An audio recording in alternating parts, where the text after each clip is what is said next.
I'm Steph. I'm one of the health visitors that covers within the south of Powys. We've decided to put together a video for professionals working out there within primary care, just to give you some information on how to measure a baby accurately, because we're well aware that at the moment our services aren't providing that. So yeah, it's just a quick run through of head circumference, length and weight.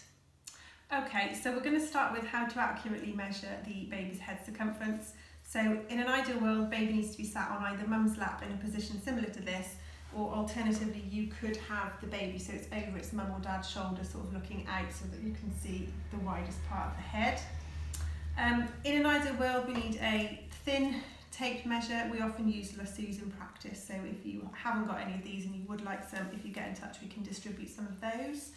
And in an ideal world, plastic or tape measure that's single use. The best thing to do is to pop it round the baby's head, making sure that you've got the widest part of the head within the tape measure, and the measure needs to be between the eyebrows and the hairline of the hair, and then the widest, most prominent part of the skull there at the back.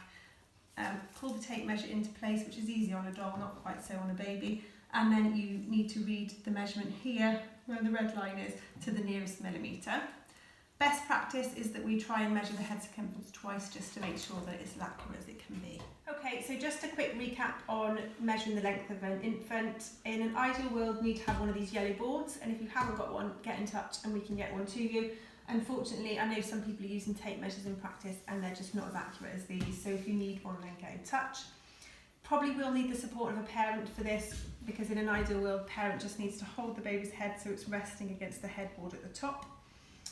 Baby on their back, and then the practitioner then just needs to bring up the tailboard to meet the baby's heels, and then the measurements taken to the nearest ½ centimetre. Okay, so finally just a quick recap of weighing a baby. It is pretty self-explanatory. Give the scales a bit of a wipe down, and then if you've got some blue roll, or parents might prefer a blanket if the baby's particularly small. Just remember, if you're putting anything on the scales, you just need to make sure the scales are off when you put it down. Turn the scales on, wait till they're zeroed, and then pop the baby down for weigh-in. So baby on their back, baby needs to be nude for weight, and preferably the room needs to be warm just so the baby doesn't get too cold. Once the scales have done the weight, just read the weight and then pick up the baby.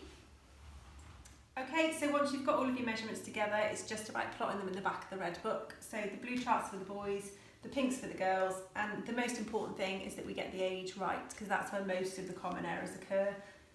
So just make sure you mark it against the correct week age for the baby, and hopefully all measurements should fall within 2 centiles of one another.